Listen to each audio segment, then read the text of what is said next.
da ngay lijjanti say besoins primaires lekk ba pare parce que boo lekkulee boo fi toogee 1 semaine 2 semaines doo nekk donc nañu fexe nit ñi dund te seen dund boobu ñuy dund seen dundin dafa war a yemb li koy yembal mooy ñu moomal suñu bopp yaa ngi fii lépp mën nañu ko fee bay Fatou Abdou lépp mën na fi am mais mënoo jël ndaw ñi nga ne leen justement les ndaw yi fii sort di génn di xeex la et cetera boo leen bëggoon génnee fii ne leen kaay leen dem Saalum Bay duñ dem xam nga la moo tax parce que commodité yi ñu am fii nii amuñu ko foofu.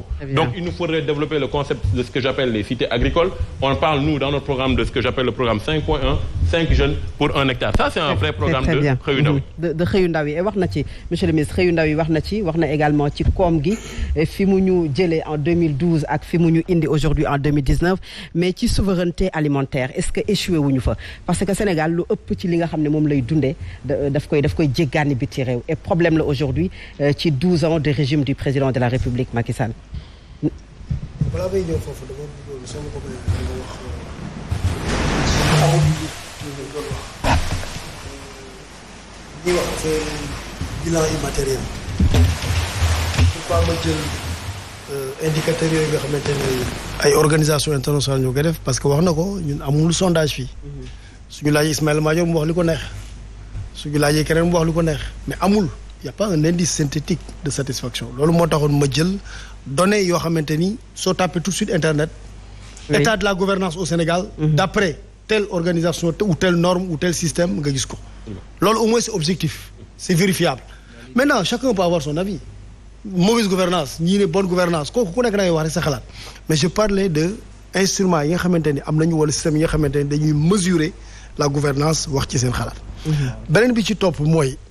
dama bëggoon tamit vraiment saluer Sanogo parce que xawma ko woon tey laa ko découvrir mais am naa cofeel ci moom comme universitaire daf may fàttali il y a quelques années bi ma nekkee universitaire di dem ci débat yi su ma pare woon dañ doon wax waa mais kii fan la far kii kan la àndal parce que loolu mooy position universitaire universitaire soo ñëwee dans un débat su fekkee ne nekk ñëwoo fa comme politique par exemple man tey fii dama fi ñëw comme politique je suis membre du gouvernement mais su ma nekkee professeur politicien laa fi ñëwee mais professeur boo xamante ni nekkoo politique laa wax defoo politique amoo par politique soo waxee ba pare dafay am li ñuy wax neutralité axiologique.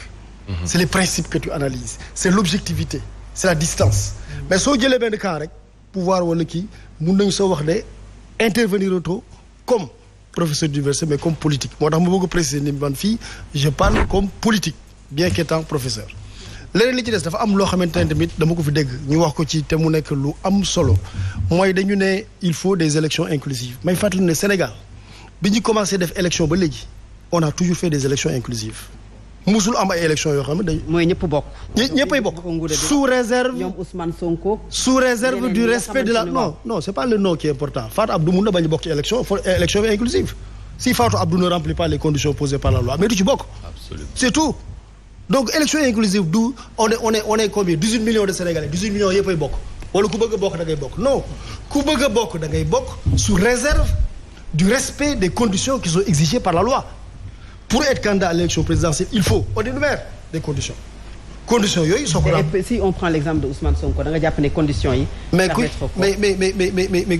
ñu jàpp condamné la. Oui. Condamnation bi su nekkee une condamnation définitive. Elle est définitive. Ça dépend xam nga président dafa am lu am solo lu mu wax. nee na la dernière fois da nga wax elle n'est pas définitive. Il faut répondre par oui ou non. dama ne la justice suit son cours la wax. soo jëlee mais ñaari dossier la am benn dossier bi la justice suit son cours parce que je crois que Cour suprême ñu ngi programmé dans l'affaire Mame Mbaye Niang le 4 janvier. Oui. Donc la justice suit son cours ou non. La justice suit son cours. Oui. Beneen bi c'est un état de contumace. dañ ko condamné par contumace ku mu neex na nga ne du contumace ku mu neex nga ne contumace la.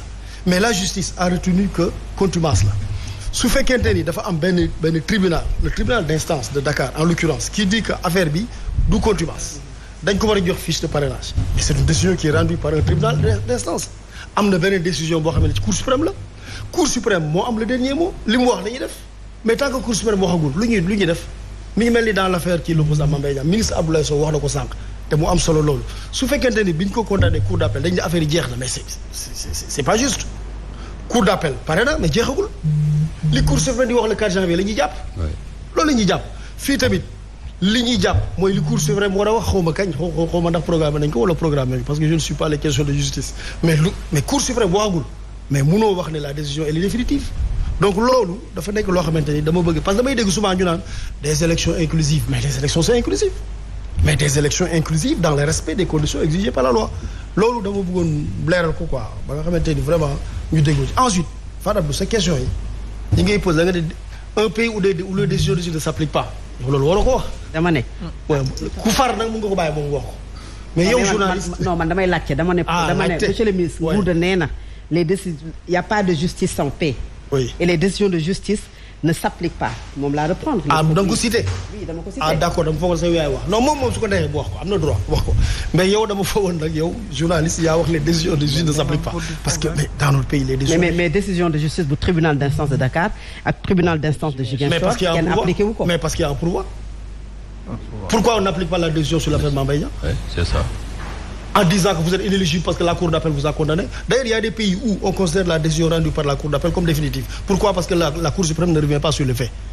La cour suprême ne juge que les questions de droit.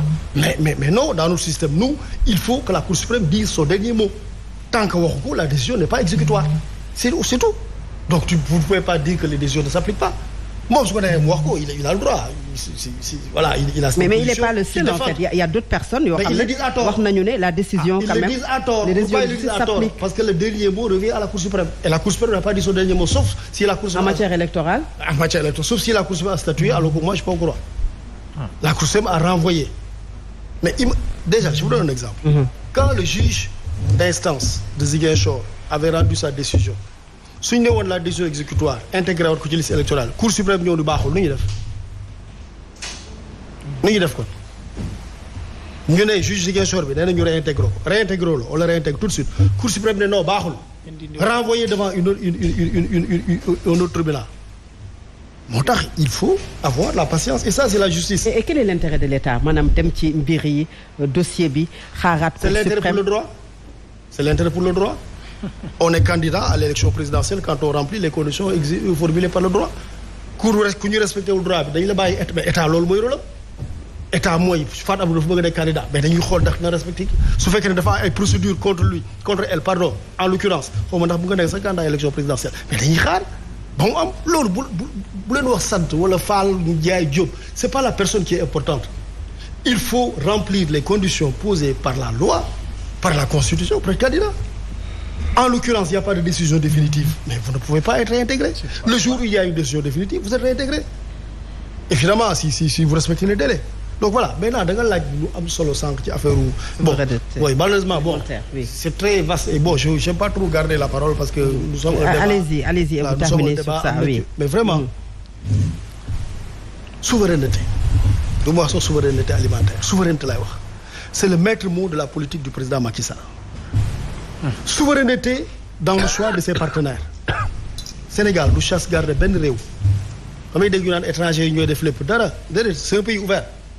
am na yoo xam ne sénégalais yi ñoo koy liggéey am na yoo xam ne chinois yi la am na yoo xam ne turquie la am na yoo xam ne européen la am na yoo xam ne brésil nous sommes un pays ouvert. Personne ne nous impose nos partenaires. Le pays est souverain dans le choix de ses partenaires. Le pays est souverain loolu Amadou Ly moom moo ci xam-xam fuuf dans sa politique énergétique. Aujourd'hui, nous sommes souverains en matière énergétique. On est parti de 500 mégawatts à aujourd'hui, on est à plus de pratiquement 2000. 1780. Avec un mix énergétique, parce qu'on est autour de 30%, 31% même de solaire. Souveraineté énergétique. Am na fii ay réew yoo xamante ne dañuy jënd énergie ci yenn réew yi. Du ma citer tur dañuy jënd énergie. Ñun notre souveraineté énergie dafa nañ ko. Notre souveraineté pharmaceutique.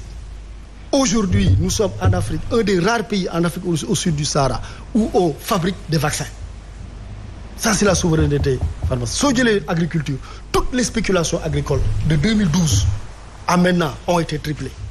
Que ce soit le riz, l'arachide, les cultures de légumes, fruits, tout. Léegi le problème qu'on a, c'est quoi? Souvent, dañuy wax un problème de conservation ou un problème de transformation. Mais la souveraineté, elle est réglée. Sur la souveraineté, on est en bonne voie. Je ne veux pas davantage donner la parole. Alors, professeur Ngouda, bu ñu déggee le professeur Ismaïla Madior, on peut parler d'élection inclusive, mais décision bi bu fekkee ne daf la génnee ci course bi jàpp na ne mënoo dugg ci course bi. Et ça pour peut-être parler du cas de Ousmane Sonko. waaw xam nga man nag damay ndaw doon sénégalais fier ci outils yi ñu am dans ce pays mën nañu xayma gouvernance su Sénégal